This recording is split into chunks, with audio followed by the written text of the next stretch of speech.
स्वागत है आपका हमारी शिवम स्टडी हेल्प में। और मेरा नाम है शिवम। और आज इस वीडियो में हम जो पढ़ने वाले हैं यानी कि जो एसएससी एमटीएस परीक्षा यानी कि 2021 के जो प्यारे प्यारे दोस्त हमारे जो प्रीवियसर हैं उनके आधार पर जो प्रश्न बने हैं ये वाले एसएससी एमटीएस के, तो मैं प्यारे दोस्त उनको जो है इस क्लास में लाया हूँ। ठीक है, और ये हमारी क्लास जो है ऑनलाइन होने वाली है टेस्ट के तौर पर। तो आपको अगर मैं इस क्लास में 15 जो है मोस्ट जो क्वेश्चंस हैं जो एग्जामों में बार बार पूछे जाते हैं उन प्रश्नों को लेकर आया हूँ। ठीक है, तो प्यारे दोस्त इनका जो आंसर है आप देखते हैं कितने कर सकते हो। अगर 10 आप यहाँ पर कर कर पा रहे हो यानी कि क्वेश्चंस, तो एग्ज़ाम में भी जो है ये पॉसिबल होता है कि आप जो है एग्ज़ाम में 10 क्वेश्चंस आराम से कर सकोगे। तो आप बताइएगा कि आपके 15 में से कितने स्कोर जो है वो सही होता है और कितने जो है गलत होते हैं। ठीक है, तो इसमें हम जीके की क्लास यानी कि जीके करने वाले हैं क्योंकि 15 क्वेश्चंस जीके के हैं। ठीक है, उसके बाद अगली क्लास में हम अगले देखेंगे यानी मैथ के देखेंगे, फिर रीजनिंग के, फिर इंग्लिश के। ठीक है, तो आज की क्लास में 15 क्वेश्चंस हैं जिसमें आप बताइएगा कि हमारे 10 क्वेश्चंस आपको सही करने हैं, कैसे आपके कितने सही हो रहे हैं। ठीक है, आप स्कोर बताइएगा अपना। 15 क्वेश्चंस हैं जिसमें कि आपके कितने सही हो रहे हैं। ठीक है, तो चलते हैं पहले क्वेश्चंस पर। तो पहला प्रश्न है हमारा, और ये प्रश्न आपका एग्जाम में बार बार पूछा जाता है। ठीक है, कि मौर्य वंश के तत्काल बाद किस वंश ने आकर मगध राज्य पर शासन किया। तो पहले प्यारे दोस्त मौर्य वंश के बाद किसने शासन किया था, वो किया था हमारे शुंग वंश ने। ठीक है, तो इसका राइट आंसर क्या हो जाएगा, B option is the right option. तो अगला प्रश्न है हमारा कि प्रसिद्ध गायत्री मंत्र, ये भी मोस्ट इंपोर्टेंट क्वेश्चन है जो कि एग्जामों में पूछा जा चुका है। ठीक है, तो प्रसिद्ध गायत्री मंत्र है वो कहाँ से लिया गया है, तो वो हमारा कहाँ से लिया गया है, ऋग्वेद से। ठीक है, ऋग्वेद से हमारा जो है वो गायत्री मंत्र जो है प्यारे दोस्त वो लिया गया है। ठीक है, नेक्स्ट क्वेश्चन है हमारा। नेक्स्ट क्वेश्चन का आंसर बताइएगा और आपका स्कोर आपको बताना है कि कितना रहने वाला है। ठीक है, तो कमेंट में आप बताइएगा कि आपको स्कोर जो है वो कितना रहने वाला है। तो अगला क्वेश्चन है तीसरा, पुस्तक कथा सरित सागर किसने लिखी थी। जो पुस्तक कथा सरित सागर थी वो किसने लिखी थी प्यारे दोस्त, वो लिखी थी हमारे सोमदेव ने थी। तो राइट आंसर क्या हो जाएगा इसका, Somdev is the right answer. ठीक है, और नेक्स्ट क्वेश्चन है। नेक्स्ट क्वेश्चन देखिएगा, ये सारे क्वेश्चन जो है बहुत ही महत्वपूर्ण हैं और आगे जो है क्लासों में इसके आगे यानी कि आज हमारा ऑनलाइन टेस्ट पहला है, उसके बाद जो है कल दूसरा ऑनलाइन टेस्ट होगा। ठीक है, आप पॉज करोगे वीडियो के, फिर उसके बाद जो है आंसर बताओगे और कमेंट में बताना कि आपका आंसर कौन सा था और कहीं मेरा गलत हो जाए। ठीक है, तो आप बताना कि आपके 15 में से कितने स्कोर आया है। तो इसका राइट आंसर क्या हो जाएगा, दिल्ली सुल्तान का जो पद होता है वो संभालने से पहले बलबन किस सुल्तान का प्रधानमंत्री था। तो किसका था वो था नसीरुद्दीन। तो यानी कि right option A is the right option हो जाएगा। ठीक है, तो इसका क्वेश्चन का आंसर क्या हो जाएगा, A is the right option. Next question है हमारा, इसमें क्या है, ऐसे क्वेश्चंस भी जो है आपके एग्जामों में देखने को मिलेंगे कि हमारे मिलान करना है। यानी कि कहते हैं कि देखो जो सीमांत गादी जो है उपनाम था, पहले उपनाम किसका था, सीमांत गादी का। अब नाम क्या है हमारा, वो है हमारा अब्दुल गफ्फर खान। ठीक है, तो ए का क्या हो जाएगा हमारा अब्दुल गफ्फर खान। ठीक है, ऐसे ही जो सारे मिलान है इसका क्या हो जाएगा अब्दुल गफ्फर खान। और भारत भारत का सबसे वृद्ध व्यक्ति कौन सा है हमारा, दादा भाई नौरोजी। ठीक है, दादा भाई नौरोजी। और महानमा का जो उपनाम है उसका नाम क्या है अब, मदन मोहन मालवीय। ठीक है, फिर इसका भारत का लौह पुरुष किसे कहते हैं, भारत का लौह पुरुष किसे कहते हैं, तो भारत का जो लौह पुरुष है वो कहते हैं हमारे वल्लभ भाई पटेल को। ठीक है, तो भारत का लौह पुरुष जिसे कहते हैं वो उसे कहते हैं वल्लभ भाई पटेल को। ठीक है, तो इसका राइट आंसर क्या है, B is the right answer. Next question देखिएगा। नेक्स्ट क्वेश्चन है हमारा कि संविधान की उद्देश्य का प्रस्तावना का संशोधन कितनी बार किया गया था।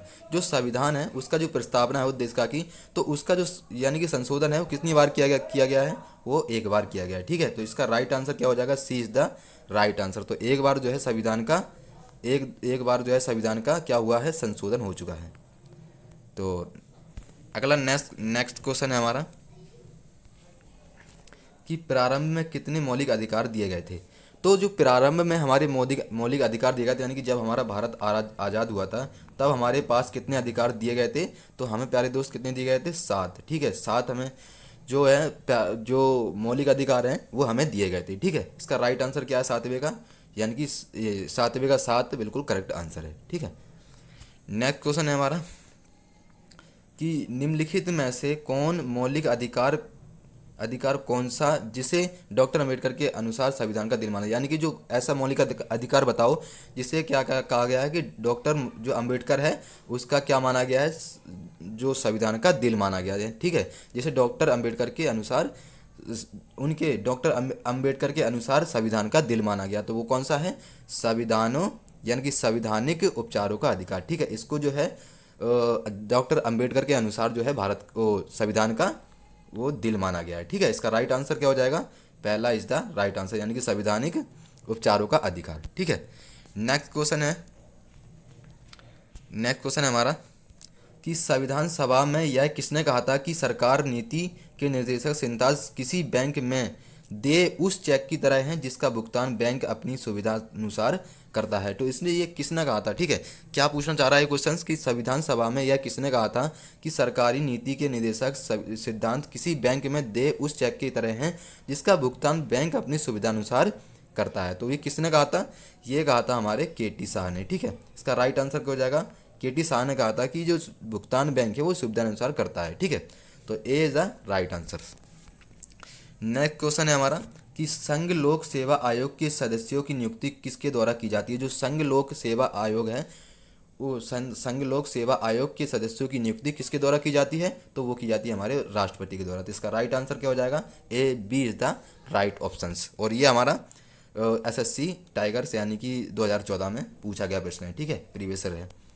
नेक्स्ट क्वेश्चन है हमारा, भारत के अटॉर्नी जनरल की नियुक्ति कौन करता है। जो भारत के अटॉर्नी है, अटॉर्नी जनरल जो जनरल है उसकी जो नियुक्ति है वो कौन करता है, तो वो भी हमारा भारत का राष्ट्रपति करता है। ठीक है, इसका भी क्या राइट आंसर होगा, B is the right option. तो भारत का राष्ट्रपति जो है वो अटॉर्नी जनरल की नियुक्ति करता है।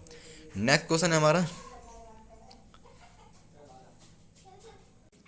चलिए इस प्रश्न का जवाब बताइएगा क्या होगा इसका राइट आंसर। तो देखते हैं कि राष्ट्रपति द्वारा राज्यसभा के सदस्यों के नामांकन का जो नियम किस देश के संविधान से लिया गया था। देखो, जब हमारा भारत आज़ाद हुआ था तो जो यानी कि जो कुछ रूल्स लिए गए थे वो कहाँ से लिए गए थे, आयरलैंड से, प्यारे प्यारे दोस्त, वो लिए गए थे। ठीक है, तो इसका राइट आंसर क्या है, B is the right option. ठीक है, तो राष्ट्रपति द्वारा राज्यसभा के सदस्यों के नामांकन नियम किस देश के संविधान से लिया गया था। जो संविधान का जो हमारा यानी कि संविधान है, यानी किस देश से लिए गए थे, हमारे संविधान के जो रूल्स हैं वो आयरलैंड के यानी कि देश है वहाँ से लिए गए थे। ठीक है, इसका राइट आंसर बिल्कुल आपका बी हो जाएगा।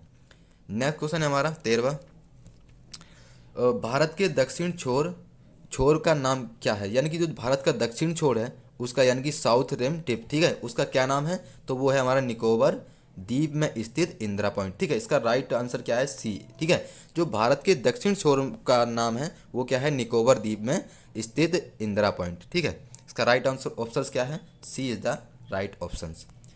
और 14वां है हमारा कि निम्नलिखित में से कौन से देश पाल्क स्ट्रेक से जुड़े हुए हैं। तो कौन से देश जो हैं वो पाल्क स्ट्रेक से जुड़े हुए हैं, वो है हमारे भारत एवं श्रीलंका। तो इसका आंसर क्या हो जाएगा प्यारे दोस्त, बिल्कुल ए बिल्कुल करेक्ट ऑप्शन होगा। ठीक है, तो अगला क्वेश्चन देखिएगा, ये हमारा सेकंड यानी कि ये हमारा लास्ट क्वेश्चन होगा और आप बताइएगा कि आपका स्कोर इन 15 क्वेश्चंस में से कितना रहा। ठीक है, तो राज्य समूह जिनसे मणिपुर की सीमाएं लगी हुई हैं। देखो, ये ऐसा कौन सा राज्य समूह है जो कि मणिपुर की सीमाएं उनसे लगी हुई हैं, तो हमारे वो कौन से हैं, वो है हमारे नागालैंड, असम और मिजोरम। ठीक है, ये क्या है, मणिपुर की जो सीमा है उससे जो है ये 3 देश हमारे लगे हुए हैं। ठीक है, और ये आपका हमारे एसएससी स्टोग्राम में 2014 में पूछा गया प्रश्न है। ठीक है, 2014 में ये पूछा गया प्रश्न है। तो प्यारे दोस्त, आपका इनसे यानी कि 15 क्वेश्चन थे, उनमें से आपने कितने सही किए, तो आप जो है हमें कमेंट में बताइएगा। और ये हमारे इंपॉर्टेंट क्वेश्चंस हैं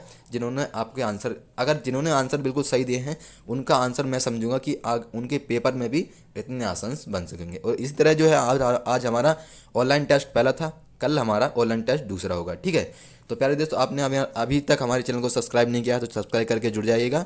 और टेलीग्राम का चैनल में आपको यानी कि इस वीडियो की पीडीएफ जो है वो आपको टेलीग्राम पर मिलेगी। तो इस वीडियो के लिंक में आपको टेलीग्राम का लिंक दे दूंगा, तो वहाँ से जो है आप उसको ज्वाइन कर लीजिएगा। और हमारी जो रीजनिंग की क्लास है वो हमारी रोज़ रात 8 PM पर चलती है, तो उससे भी जुड़ना मत भूलेगा। तो मिलते हैं अगली क्लास में, तब तक के लिए जय हिंद, जय भारत, धन्यवाद।